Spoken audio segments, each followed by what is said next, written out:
Good evening, everybody. How are you? This is Freddie Ewan, two-time GM of the Year, current Pantheon Cup champion of the TFPPKAL. The show is just getting hotter. It's getting bigger. It's getting bigger day by day. We got another special guest. We got another big show for everybody. We are going to be having the GM of TDK, I still don't know how to pronounce his fucking name, but we have Jimmy that's going to be hopping on with us really second. I love Jimmy. Great dude. We play poker. He loves to try to bluff me every single hand. This guy has finished first in the regular season 2 years in a row. First in the regular season 2 years in a row. That is something very hard to accomplish. He's been great. Has struggled a little bit in the playoffs. We're going to talk a little bit about that today. We're going to talk about the, with future, where he's, we're going to talk a little bit about where he's from, is New Mexico, how he ended up a Giants fan. I got no fucking idea, but we're going to find that out as well. We're going to learn a lot about him. We're going to get his strategy on why he is the first place finisher every single year. I think it might be a little bit because he's got my man Jalen Hurts as a starting quarterback. But we're going to find that out straight from the horse's mouth. So I'm going to get Jimmy on the phone, and we're going to be ready to rock and roll. So let's go, guys.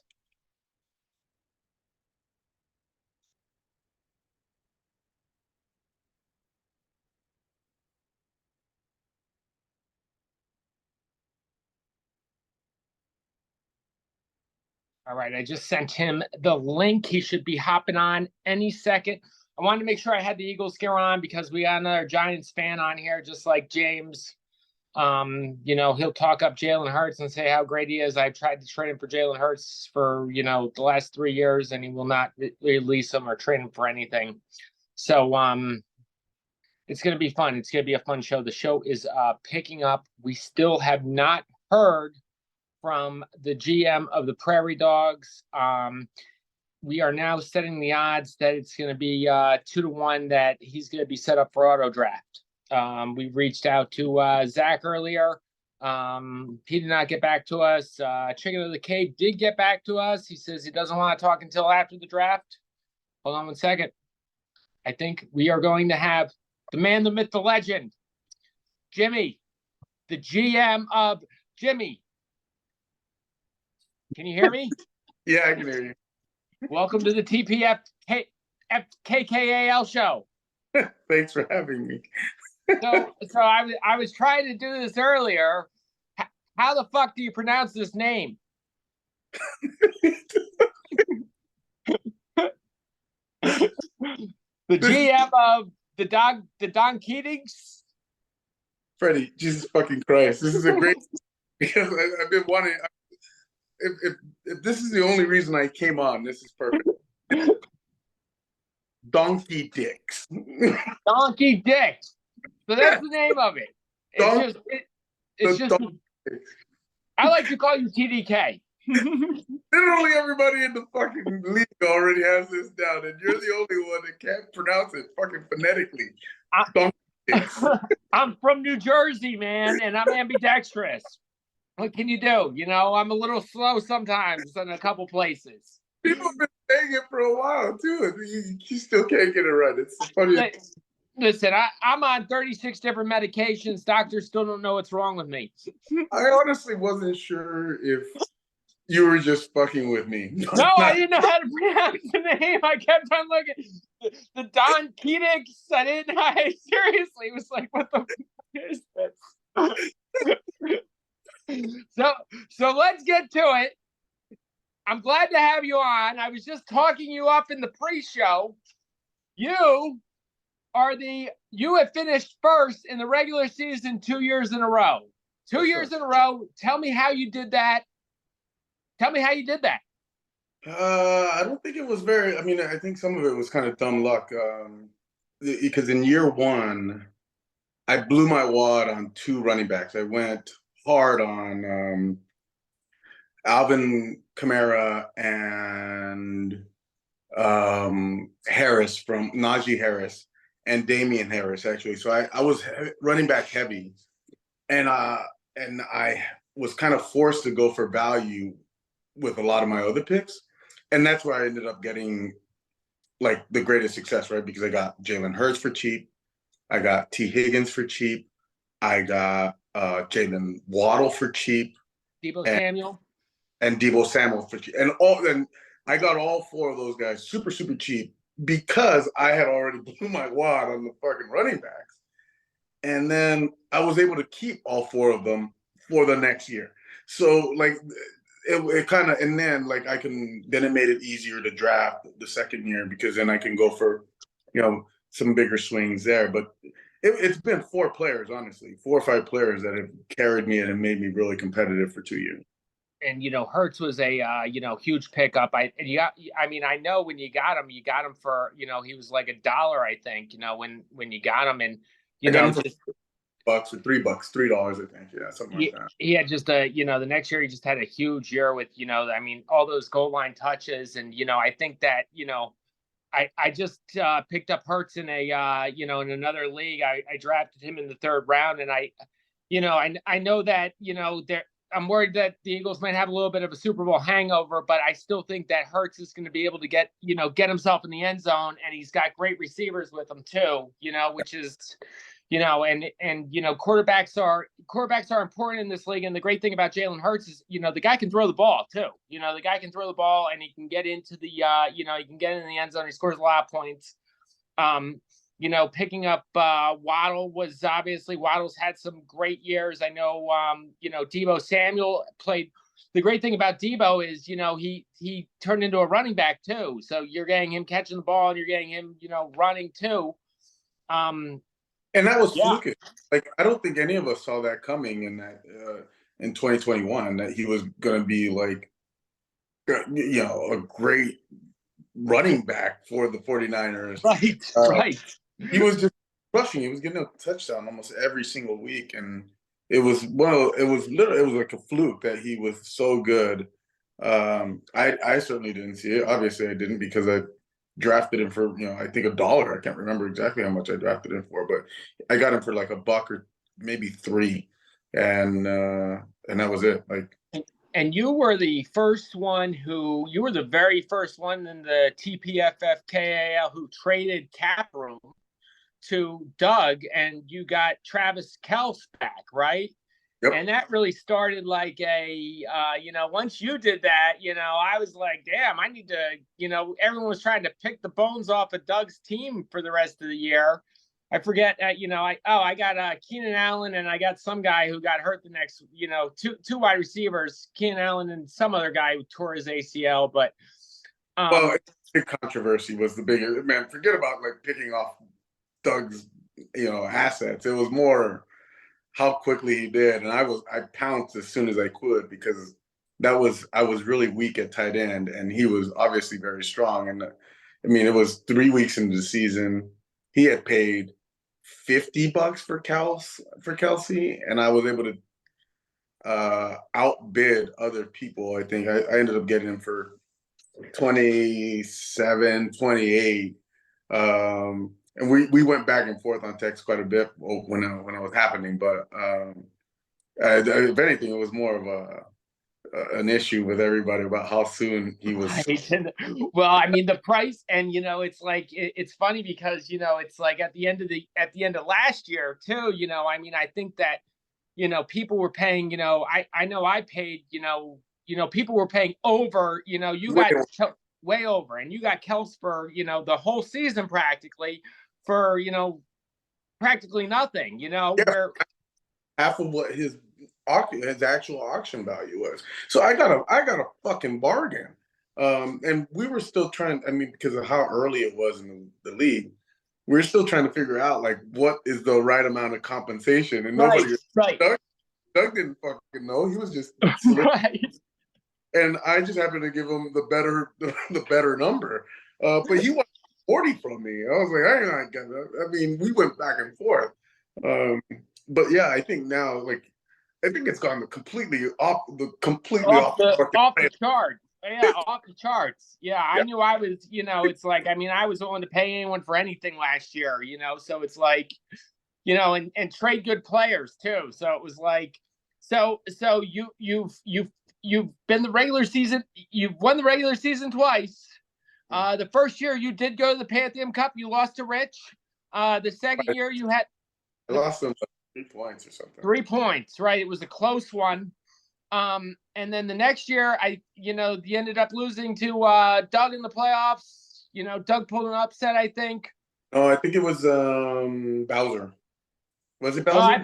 I played Bowser. I played Bowser in the first round. And yeah, me and you both had buys, and I think Doug ended up being you. So, I know, when you get to the playoffs, getting to the playoffs, it's a crapshoot. It's really just a crapshoot, and it's like it's one game and anyone can win one game. Do you think you have to do anything differently this year? No, I mean, I think I have really good keepers that if they do what they're supposed to do, I should coast into the playoffs. Where? Hard to tell. But I have a really good foundation that should allow me to. I tweaked it a little bit, but at the end of the day, I have a really good foundation. I should be able to draft decent enough with my cap space that I expect to be able to get into the playoffs pretty comfortably, frankly. The one thing that I like about this, and I do this in leagues where I'm the commissioner, is where it's 12-team leagues, and when 8 teams get a playoff spot, it's like, but when 6 teams do, and the first 2 teams get a bye, that bye is pretty important. It's pretty important to. And in this league, fourth place gets you your money back, or pretty close. I think maybe it's $150 or something. So you're in the money at fourth place. You get a bye week, you get the bye, you're in the money. You're in the money. Yeah. You're more, it's just about upside at that point, right? And so it's pretty fucking important, no doubt about it. And that's why I've done pretty well because of that. How much draft capital do you have? I gotta look. I think I have 160 or 170. I paid a lot to keep Tyreek Hill. But I started with 210, giving up 37 to 10. So maybe it's about 150. And you have any particular draft strategy this year that you're going after? Well, I want to fill my roster with all across the board wherever I can. Everyone's going to say the same thing, which is they want to get value wherever they can. I'm going to. I don't like after the first year. I don't like to blow my wad on 1 or 2 players. So that's not going to be something that if I'm overbidding for someone, it's probably going to be someone that I absolutely must have, but that's not my strategy after the first year. Because the only players worth really overspending for, at least back then, were running backs, top tier running backs. Sure. I don't trust any running backs. That's why I would rather go to bat with DK Dobbins, which I got from you, and ETN, because I'm like, those guys are good value. I think I really like DK Dobbins. I think he'll come through. But I'd rather have like second, third tier young running backs and see and kind of stack up on them. 1 or 2 of them might hit and go that route, but I'm not going to go after really established guys most likely. It's amazing how fantasy football has kind of changed with the NFL over the last couple of years, and it's really caught up this year, particularly. It's like I just had a draft, and I ended up taking Dobbins and that guy on Buffalo, in later rounds, and it's just you would never think so many wide receivers would go so early now, and it's like I'm afraid to take like a McCaffrey or an Eckler or even a Bijan Robinson, even though all the numbers, add up and everything. But it's just like, I read something that, running backs, there's like a 40% more chance of them getting hurt than wide receivers. And, it's like once one of those running backs, you spend a bunch of money on McCaffrey and he goes out the second week. It's just like, I mean, that could be your season right there too. So it happened to a lot of people 2 years ago, right? Yeah, sure did. Threw their wads on that motherfucker, and he went out early. You did it. Yep. Our league. And I took CMC and Dalvin Cook. I had no money after that. Yeah, so I don't like I've and it's not the first year that I've done this, but I don't like and on a like I was even doing this on snake drafts before we started doing auction drafts here. I was abandoning the running back situation. So I wasn't drafting running backs in the first couple rounds at all on snake drafts, as early as like a couple years ago because I didn't trust them. I'd rather go for a running back, tight end, quarterback combo, and just wait until fourth round, fifth round to get running backs because I didn't. There were never any running backs that I trusted.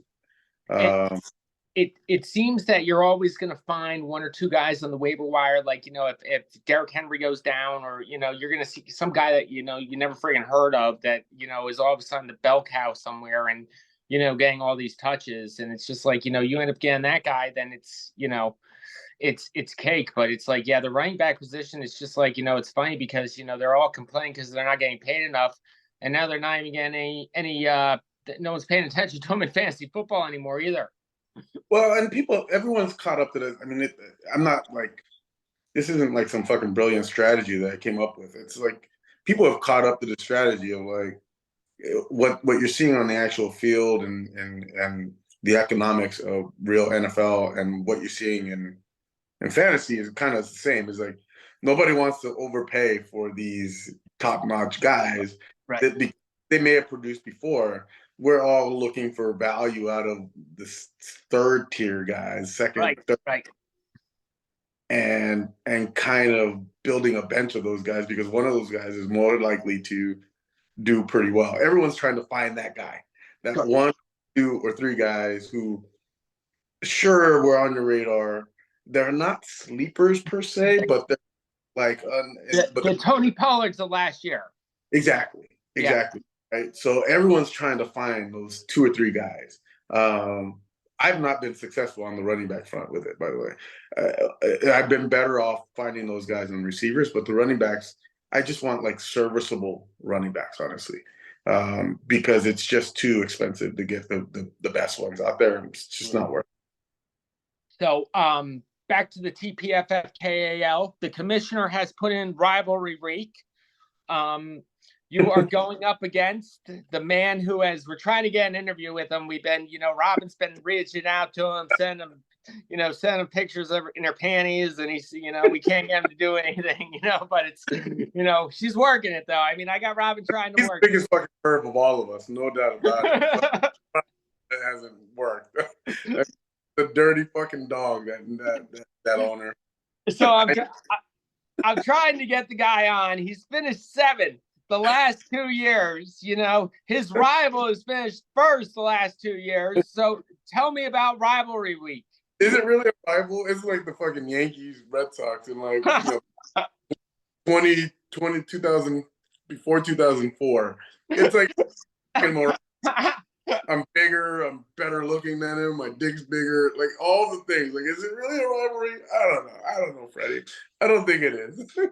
that might get him on the show. Robin might not get him on, but that might get a response. We're both from New Mexico, and I he needs to represent a different state. And like we're both that guy from New Mexico, and I dominate in basically all things, all walks. So that brings up my next question. You've lived in DC. You live in DC for a long time. You are from New Mexico originally, which I love. I love that both you and Neil, because I don't think I've ever met anyone actually from New Mexico. I spent a lot of time in Phoenix and Las Vegas too, but I always think Breaking Bad, everyone always thinks Breaking Bad when it comes to New Mexico. But the one question I have is, you're born and raised in New Mexico. How do you become a New York Giant fan? Great question. And it's not even a hard answer. It's when the short answer is I started watching football kind of on my own when I was around 10. This is in 1986. And I started watching TV, and the team that was always on was the Cowboys. Always on. They're the hometown team, and I fucking hated the Cowboys, and I hated their fans. I didn't know shit about football, but I knew that I hated the Cowboys because all my classmates or whatever were rocking. They're obnoxious or wearing fucking Cowboy shit. So I hate the fucking Cowboys. Always have, always will. It'll be the number one team I hate forever and ever, and root against forever and ever. But I'd watch, football every weekend, and the first team I saw beat them was the New York Giants, because I think they met up in like week 10 or something, and they were both like 8-1, 7-1. They had really good records, and the Giants beat them, and I was like, that's my team. And then they ended up winning the Super Bowl that year. That was the year LT, I think, won MVP, and they won the Super Bowl. And I was like, well, then now definitely my team, and I've stuck with it. Right. 19. I think that's the Eagles and Giants. That we have a rivalry, but it's like if there's one thing we can agree on, it's like we both just hate the fucking Cowboys and Cowboy fans. It's like, I mean, that comes. My hate for the Giants is like here, and my hate for the Cowboys is like And Well, whenever I meet someone, like there's, it's like he'll probably won't watch this, but like my first boss, the guy was from Queens, New York, right? Had a Queens accent, diehard fucking Cowboy fan, and it's like, I mean, it's how does that happen? It's like I just always think that wrong. I'm from New Mexico. We should be able to pick whatever teams we want to when you don't have a hometown team. That's wrong. But when you have two hometown teams, you should be able to have a one.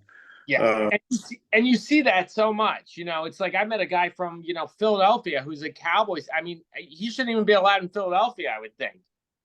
Well, yeah, and strangely, this area has a lot of fucking Cowboy fans. So like when I lived in Boston, everyone was a Boston, a New England Patriots fan. So I kind of started shifting towards my hatred of New England Patriots.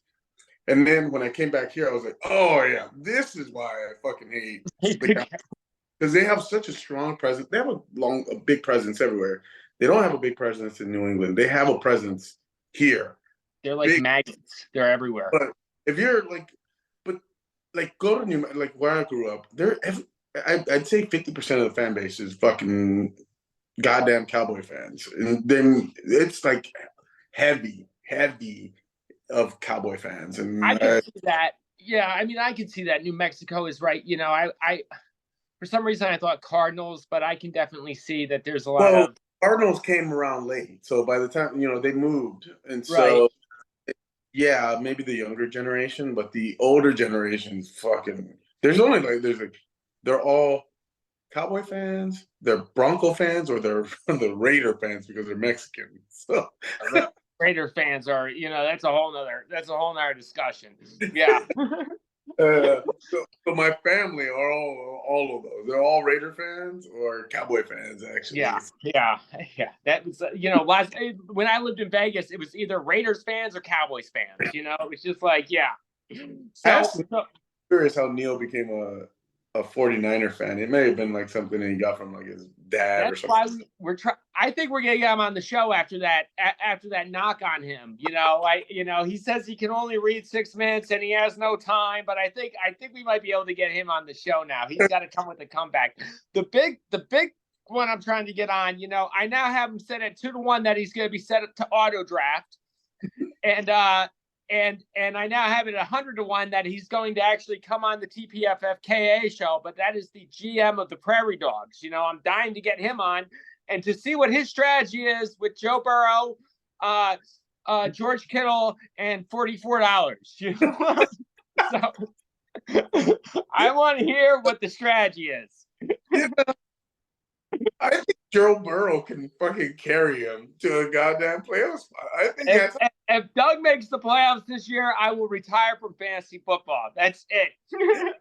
that big old fucking goofball was the bastard, that tall goofy bastard. Joe Burrow could get him there. It's like I'm convinced Joe Burrow can get it. Who knows? Who knows? So that being said, I got one more question before we end the show. I've asked everybody this. If you could pick the champion this year besides the Donkey Dicks, who would be the champion this year? First of all, I'm proud of you for getting it right. Like that was very. It only took me 2 years. I want to give you a big old bear hug because I'm really proud of you. That's so much progress.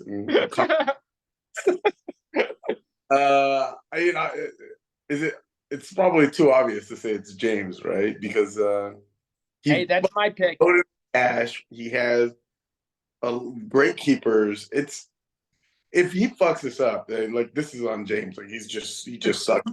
Right. Um, I barely know James, but if he fucks this up, he sucks at fantasy. Like this is not. James is a smart guy. He's very analytical. The one thing is, the one thing about fantasy football is you can have a great team, but anything can happen. Guys can go down. You get in the playoffs, and it's one game. It's just like winning the Super Bowl. Yeah, and you gotta. I mean, like he's right now he's top heavy. It no matter like how much debt he's able to buy with all the money that he has, which will matter the most, right? So that's one like that's something that I want to stock certain positions and certain players, and with the right depth and feel comfortable because I don't make a lot of transactions. I know a lot of people, you make a lot of transactions and you make a lot of deals and whatever. I usually don't because I'm one of those people that also like gets too attached to the people he drafts. Yeah, sure. Yeah. I'm that guy. I'm that culprit number one who's like, I draft the guy and I'm like dead set on him. And it takes a while for me to like Right. let go. Nothing wrong with that.